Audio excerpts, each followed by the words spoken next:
Orang tua yang merasa berhak mencuri Nintendo Switch saya dan menyandera karena saya tidak lagi berkunjung ke rumah. Saya berusia 20 tahun dan pindah dari rumah orang tua saat berusia 18 tahun karena saya benar-benar tidak bisa bertahan dengan mereka. Dan itu karena segala macam alasan yang bisa Anda tebak. Mereka kasar, lebih menyukai adik-adik saya, menggunakan saya sebagai pengasuh gratis, mengatakan apa yang milik saya adalah milik saya, dan apa yang milikmu adalah milik saya. Dan segala omong kosong itu. Ketika saya pergi, ayah saya mengatakan jangan sampai pintu menabrak saya saat pergi dan jangan kembali. Saya mendapatkan apartemen terkecil dan termurah yang bisa saya temukan dan telah bekerja di pekerjaan penuh waktu yang sama selama 2 tahun. Orang tua saya bahkan tidak tahan sebulan sebelum menelepon saya dan meminta saya untuk kembali ke rumah. Karena tanpa saya orang lain harus mengawasi adik-adik saya. Saya menolak karena sekarang akhirnya saya punya waktu untuk diri sendiri. Ayah saya akhirnya menelepon saya dan benar-benar menuntut saya untuk kembali ke rumah dan membayar sewa kepada mereka karena keluarga lebih penting daripada kemerdekaan pribadi saya. Saya menjawab kembali kepadanya bahwa hidup saya juga penting. Dan untuk sekali ini saya bisa hidup untuk diri saya sendiri. Jadi dia basikali berkata, "Baiklah, lihat saja seberapa lama kamu bisa bertahan tanpa kami." Dan kami tidak berbicara selama berbulan-bulan. Saya tidak tahu apa yang dia harapkan. Saya cukup berhasil mengurus diri sendiri. Keluarga saya tampaknya perlahan-lahan menerima kenyataan bahwa saya tidak akan merangkak kembali. Dan dari waktu ke waktu, kami sepertinya memperbaiki hubungan. Saya bisa merasakan mereka kesulitan menangani kenyataan bahwa semuanya berdasarkan keinginan saya dan bukan keinginan mereka. Mereka memohon saya untuk menjaga adik-adik saya yang paling muda dari waktu ke waktu. Meskipun 2 yang paling dekat dengan saya dalam usia sudah remaja sekarang. Tetapi orang tua saya tidak ingin memberikan tugas menjaga anak pada mereka lebih dari yang harus mereka lakukan. Itu hipokrit dari mereka karena mereka mencoba memberikannya pada saya sebanyak mungkin. Dan ya, saya sudah menegur mereka tentang hal itu. Mereka merespons dengan gaslighting dan berbulan-bulan lagi kami tidak berbicara.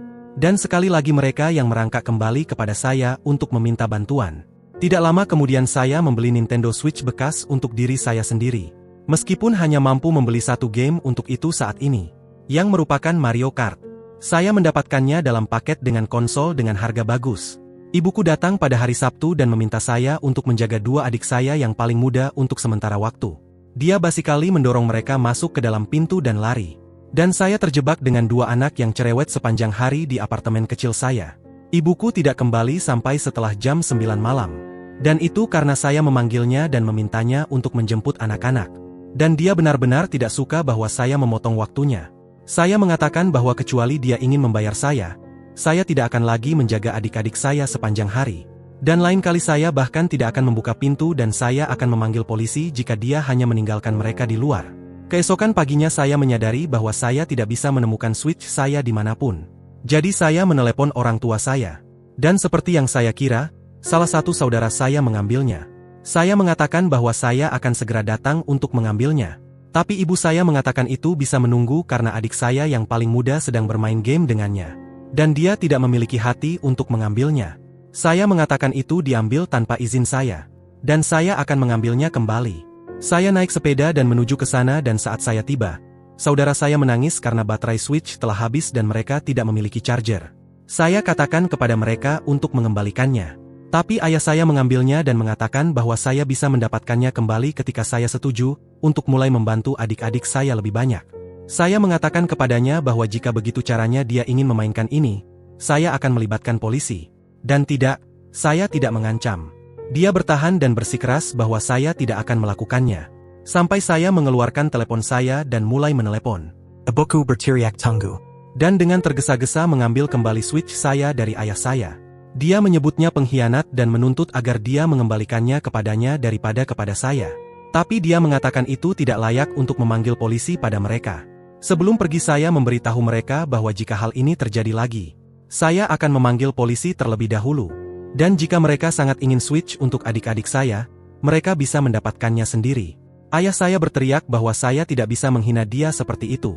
Dan saya mengkonter bahwa meskipun saya sudah dewasa, dia tidak pernah mau menunjukkan sedikitpun rasa hormat kepada saya. Dan saya sudah cukup. Kemudian saya keluar dengan dia berteriak meminta saya kembali dan menghadapi dia. Saat ini kembali ke keheningan dari mereka. Ibuku mengirim pesan sekali memohon saya untuk tetap menjaga adik-adik saya. Saya katakan bahwa jika dia ingin saya mengasuh begitu buruk, dia bisa membayar saya. Dan saya hanya akan menerima uangnya di muka. Karena saya tidak akan melakukannya secara gratis lagi. Terutama setelah mereka mencuri dari saya dan mencoba untuk tidak mengembalikan properti saya. Mereka tidak memiliki saya. Saya adalah dewasa dengan tempat saya sendiri dalam hidup saya sendiri. Dan mereka bisa melewatkan atau hilang. Sudah lebih dari seminggu sejak percakapan teks itu. Dan belum ada satupun dari mereka yang sampai saat ini berbicara dengan saya lagi. Yang baik, mereka bisa menangani masalah mereka sendiri. Saya memanggil polisi ibu saya karena pengabaian anak. Dan saya menendang ayah saya di bulan Februari 2023. Saya tidak percaya, saya hampir lupa tentang akun ini selama hampir 1 tahun. Tapi saya sedang menonton video Reddit online dan tiba-tiba melihat postingan asli saya. Dan saya menyadari bahwa saya benar-benar lupa untuk memberikan pembaruan. Jadi saya kembali untuk memberikannya. Akan ada polisi dan sedikit perkelahian di akhir. Tidak tahu apakah itu memenuhi syarat sebagai peringatan pemicu. Tapi saya pikir saya akan menyebutkannya. Seperti yang beberapa tahu, saya sebelumnya memposting tentang orang tua saya yang menolak untuk mengembalikan Nintendo Switch saya ketika salah satu saudara saya mencurinya. Dan banyak komentator memiliki banyak hal yang ingin dikatakan tentang apa yang dilakukan orang tua saya. Dan hanya memanggil polisi atau CPS jika orang tua saya pernah meninggalkan adik-adik saya di depan pintu saya tanpa permintaan lagi. Nah, saya menunggu dan menunggu. Tetapi tidak ada kontak antara kami selama sekitar 3 bulan sejak terakhir kali ibu saya menelepon dan saya menolak untuk menjaga adik-adik saya tanpa dibayar. Lalu tiba-tiba, orang tua saya menelepon saya tiba-tiba ingin saya menjaga anak-anak. Dan mereka bertindak seolah kejadian sebelumnya dengan Switch tidak pernah terjadi. Saya katakan kepada mereka bahwa saya tidak akan menjaga anak-anak kecuali mereka membayar saya. Dan harus menjadi hari yang saya liburkan dari pekerjaan. Jadwal saya juga berubah sehingga saya tidak lagi memiliki hari libur. Saya sebenarnya meminta itu kepada bos saya karena series adalah hari di mana mereka meminta saya untuk mengasuh paling banyak. Plus mengambil shift ekstra lebih baik secara finansial bagi saya. Ayah saya marah seperti biasa dan mengatakan bahwa saya harus berani dan membantu. Jadi saya menunjukkan bahwa dia harus berhenti bertindak seolah dia memiliki kontrol atas saya. Dan sebenarnya saya sedang menegakkan diri untuk diri saya sendiri dan hidup saya sendiri, seperti yang selalu dia klaim dia lakukan di usia saya. Namun dia selalu bekerja pada dirinya dan menumpahkan banyak tanggung jawabnya pada saya. Jadi dia bisa pergi sesuai dengan yang saya pikirkan. Dia mulai berteriak keras ke telepon dan ibu saya mengambilnya dari dia.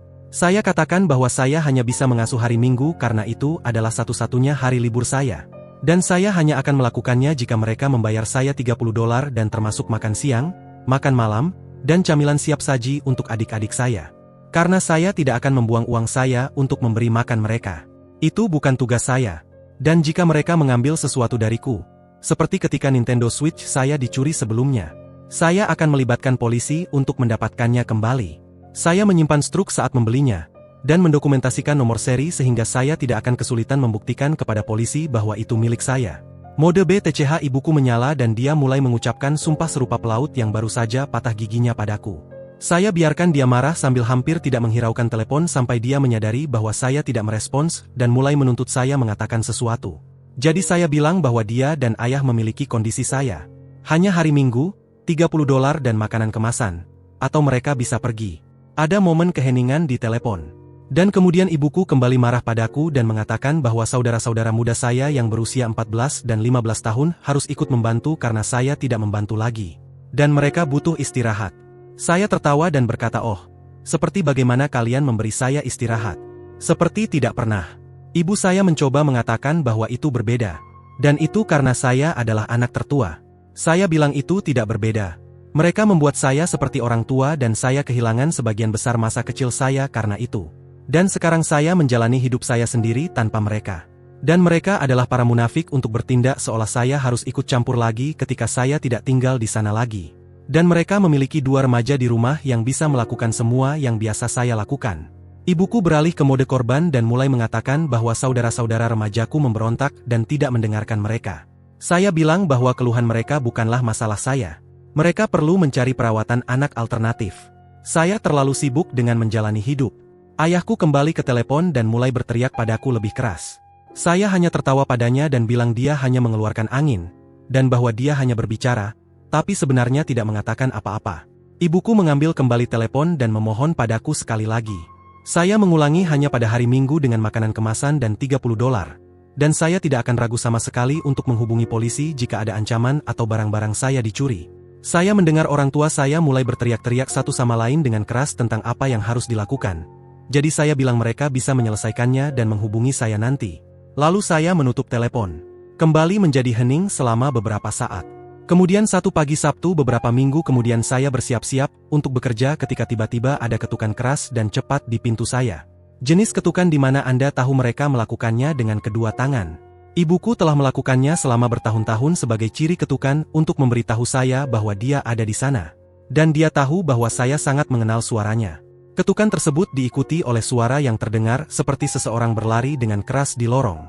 Saya mendengarkan melalui pintu dan bisa mendengar dua saudara saya yang paling muda berdebat satu sama lain dan mengetuk pintu sendiri. Ibuku hanya meninggalkan mereka di luar pintu dan lari. Tapi karena semua peringatan yang saya terima dalam unggahan terakhir saya memiliki rencana sederhana untuk ini. Saya hanya membuka jendela saya, keluar, dan pergi. Apartemen saya berada di lantai dasar di ujung bangunan, dan saya bisa keluar jendela di sana dengan mudah dengan hanya menarik layar keluar. Saya menelepon salah satu tetangga saya yang tinggal beberapa pintu di sebelah. Dia adalah seorang nenek manis yang suka anak-anak, dan saya memberinya ringkasan. Dia sudah mengetahui situasiku dengan orang tua narsis saya sejak lama, dan menelepon polisi untuk memberitahu mereka bahwa ada dua anak yang ditinggalkan di lorong setelah ibu mereka mengetuk pintu dan pergi. Cukup bilang, polisi datang dan mengambil saudara-saudaraku. Orang tua saya menelepon saya kemudian dan marah.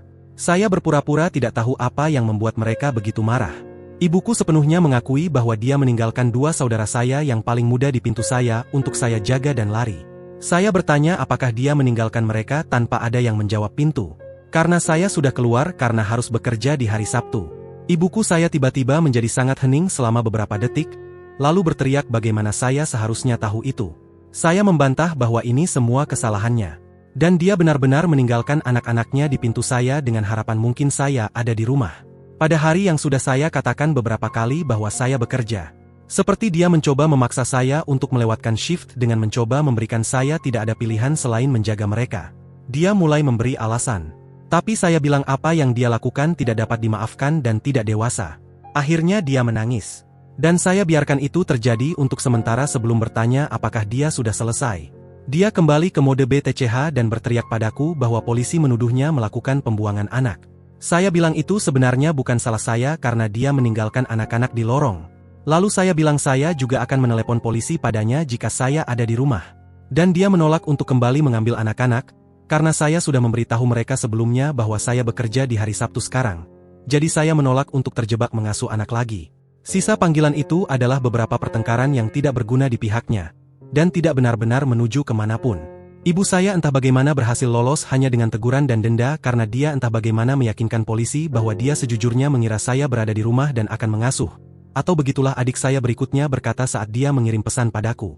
Saya tidak tahu berapa banyak denda itu. Tapi kenyataan bahwa dia harus membayar harus membuatnya berpikir dua kali tentang hanya meninggalkan anak-anak di pintu saya dan lari lagi. Ayah saya tidak dikenakan biaya juga karena dia sedang bekerja dan dia juga mengklaim tidak mengetahui niat ibu saya untuk meninggalkan saudara-saudara saya di pintu saya. Saya diberitahu dia sebenarnya marah pada ibu saya. Karena melakukan hal itu situasi panci dan ketel ini membuat saya tertawa begitu keras tapi saya rasa saya harus memberikan kredit pada orang tua saya jika dia sama sekali tidak pernah melakukan apa yang ibu saya lakukan. Bagaimanapun juga itu membuat ibu saya memiliki catatan polisi, jawab dalam bahasa konten. Orang tua saya mengundang saya, dan saya sepenuhnya mengharapkan itu menjadi semacam perangkap. Dan benar saja, saat makan malam, ayah saya hanya duduk di meja sambil merokok dan bertingkah seolah-olah dia yang paling berkuasa. Dia meminta ibu saya menyuruh saya duduk, lalu berkata bahwa sudah cukup, dan dia akan mengakhiri permainan ini. Dia bilang bahwa saya perlu segera pulang dan membayar sewa untuk membantu pembayaran hipotek dan tagihan mereka, serta membantu mengasuh adik-adik saya karena mereka tidak memiliki waktu untuk diri mereka sendiri lagi, dan denda yang harus dibayar ibu saya telah sangat mempengaruhi keuangan mereka. Saya hanya bilang tidak, dengan tegas dan sederhana, dan saya tetap bersikeras meskipun seberapa banyak dia mencoba memerintahkan saya. Dia akhirnya menjadi sangat marah sehingga dia benar-benar menyerang saya. Dan dia bukanlah pria kecil. Untungnya, saya juga tidak kecil karena saya telah ke gym selama beberapa bulan dan belajar sedikit bela diri. Saya juga mengenakan sepatu bot baja, jadi saya memberinya tendangan keras di bijinya ketika dia menyerang saya, lalu memukulnya cukup keras di wajah sehingga dia langsung jatuh ke lantai. Dia terjatuh dengan suara yang cukup keras dan bahkan muntah karena sakit sambil memegangi pakaiannya. Lalu saya memberitahu orang tua saya bahwa saya telah merekam semuanya di saku telepon saya sepanjang waktu. Dan saya bisa dengan mudah membuktikan bahwa dia menyerang saya duluan. Ayah saya menyuruh saya untuk keluar dari rumahnya dan jangan pernah kembali, dan saya patuh, tapi tidak sebelum mengambil paha kalkun dari piring dan membawanya pulang untuk dimakan. Sejak saat itu, hanya adik-adik saya yang menelepon atau mengirim pesan kepada saya.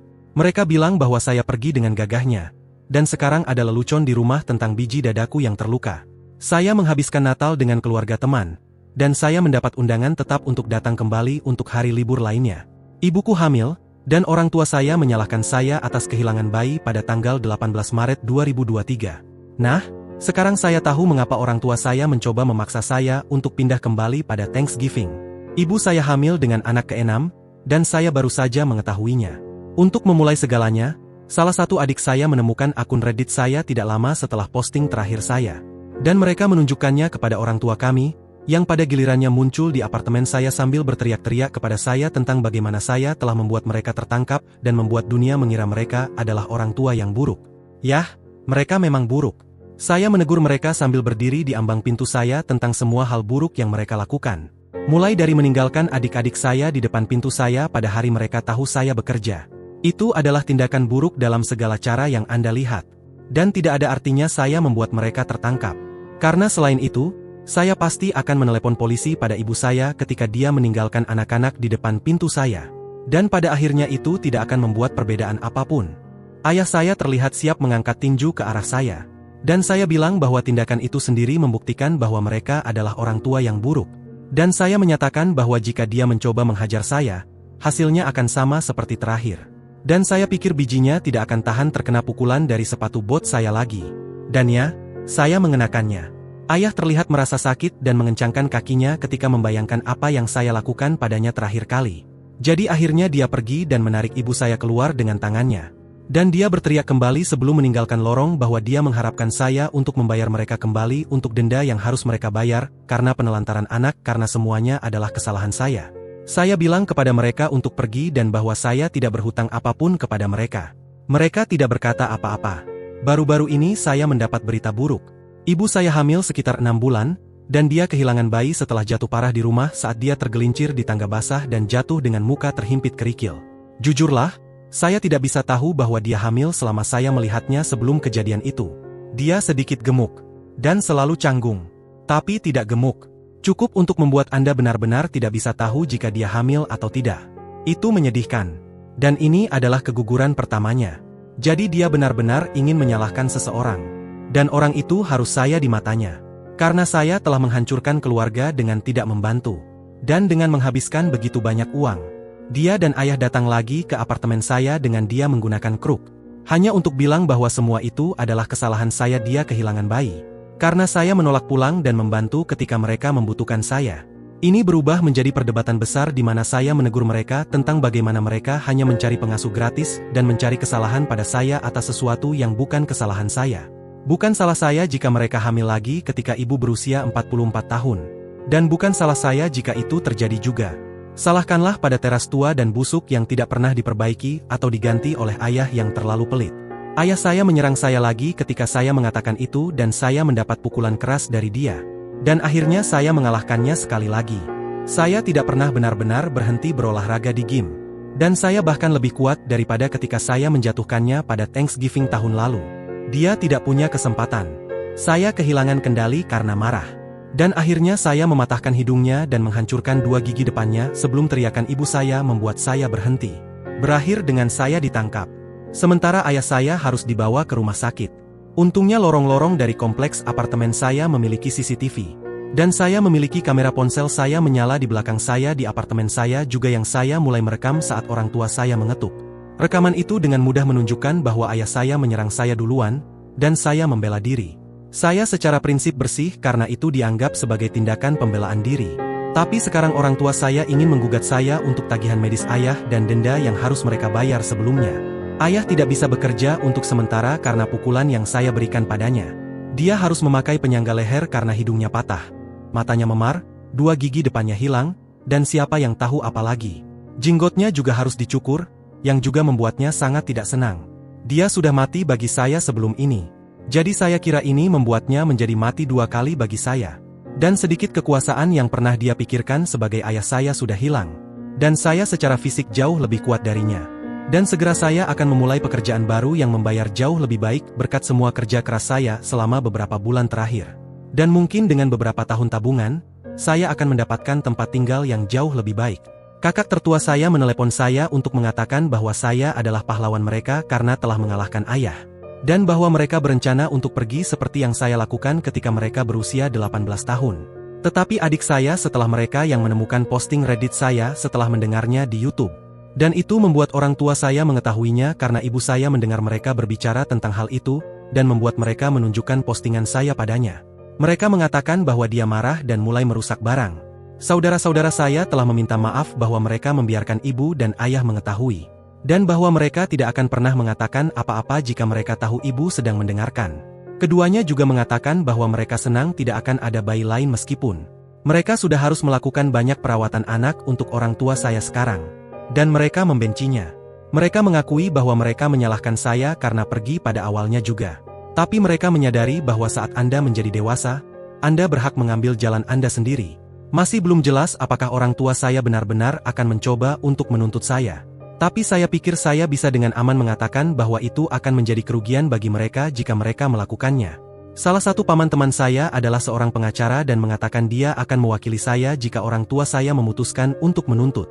Dan dia juga mengatakan bahwa mereka tidak memiliki banyak alasan karena itu adalah tindakan pembelaan diri. Dan kepada orang tua saya, yang mungkin akan membaca ini, saya hanya memiliki ini untuk dikatakan. Biarkan saya sendiri. Kalian tidak memiliki saya atau saudara-saudara saya. Dan ketika saatnya bagi mereka untuk bisa pergi saat berusia 18 tahun, saya akan membantu mereka keluar dari rumah kalian. Kalian berdua selalu egois dan narsisistik. Bukan salah saya ibu kehilangan bayi.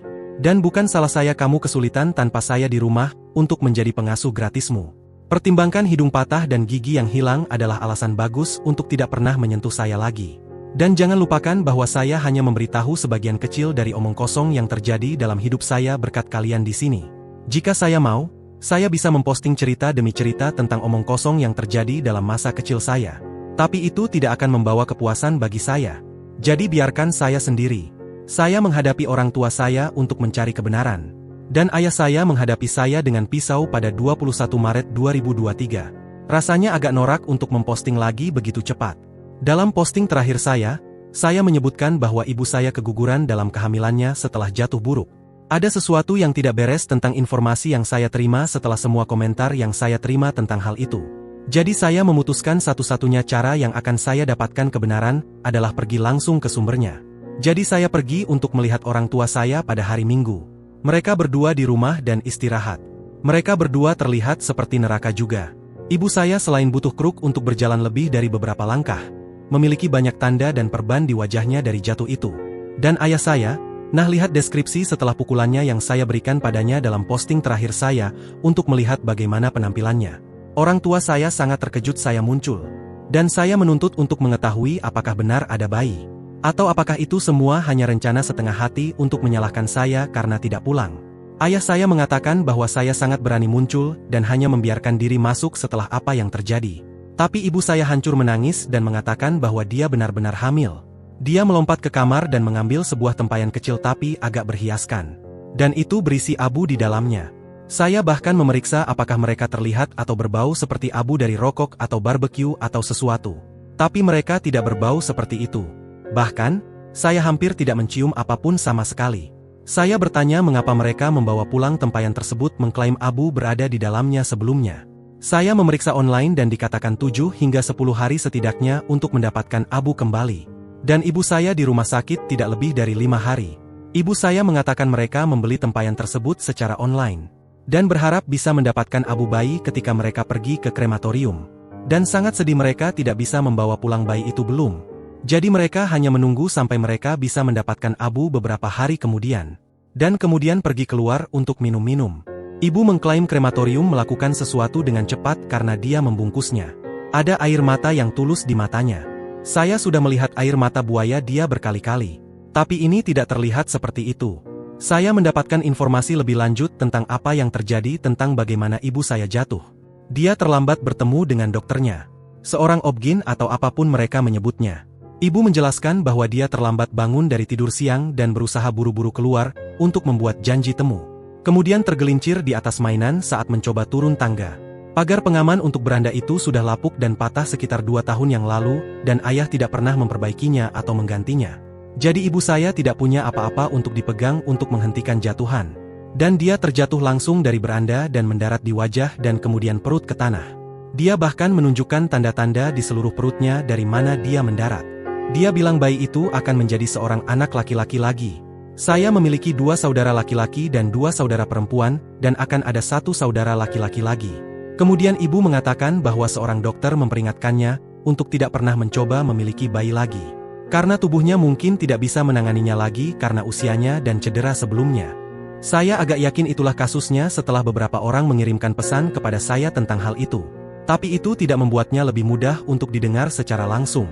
Akhirnya, saya bertanya pertanyaan besar. Mengapa dia menyalahkan saya? Ibu mulai mengatakan bahwa hari mereka muncul di apartemen saya sangat buruk atau sesuatu seperti itu. Tapi ayah akhirnya bersuara dan menginterupsi dia. Dia berteriak bahwa itu karena itu semua salah saya. Jika saya melakukan seperti yang dia katakan dan pindah kembali ke rumah saat Thanksgiving, maka saya akan ada di sana untuk membantu. Dan sekarang seorang bayi mati karena saya. Saya berteriak padanya bahwa jika dia benar-benar memperbaiki beranda itu, maka ibu mungkin tidak pernah jatuh. Dan itu tanggung jawabnya. Selain itu, dia bahkan tidak memberitahu saya bahwa ibu hamil kembali pada Thanksgiving. Bukan bahwa itu akan mengubah apapun. Kami terus berteriak pada satu sama lain, dan daripada berpihak pada siapapun, ibu saya hanya meninggalkan ruangan dengan menangis. Ayah saya terlihat seperti korek api dari seberapa merahnya dia, dan dia mengayunkan pisau berburunya yang lama pada saya sambil berteriak agar keluar dari rumahnya. Saat saya pergi, dia mengatakan bahwa saya tidak lagi anaknya. Saya memberitahunya bahwa saya tidak pernah melihatnya sebagai seorang ayah dalam beberapa tahun, karena dia selalu menjadi ayah yang buruk. Tapi sebelum saya keluar pintu, saya mengatakan kepadanya bahwa saya akan mengajukan perintah penahanan. Dan jika dia pernah menyentuh saudara-saudaraku seperti yang dia coba lakukan padaku, maka selanjutnya dia akan kehilangan lebih dari beberapa gigi. Dan saya tidak akan ragu untuk memanggil polisi atau CPS jika dia mencoba hal yang sama dengan saudara-saudaraku seperti yang dia lakukan padaku. Dia berteriak banyak hinaan padaku dari pintu depan seperti anak jalang. Saya menjawab bahwa itu adalah penghinaan pada ibu. Dan dia menjadi merah wajahnya lagi. Kemudian saya memberinya salam 1 jari sebelum pergi dengan sepeda gunung saya. Jadi ya, saya kira itulah jawaban terbaik yang saya miliki untuk siapapun. Jika ini bukan kebenaran, maka saya tidak tahu apa itu. Tapi apakah itu masih penting? Saya akan mengajukan perintah penahanan secepat mungkin. Dan saya akan mencari apartemen baru setelah mulai mendapatkan uang dari pekerjaan baru saya. Saya tidak tahu apakah saya akan merasa seperti mengupdate lagi setelah ini. Saya hanya akan merasa sedih mengingat semua ini. Jadi saya pikir saya mungkin sudah selesai di sini.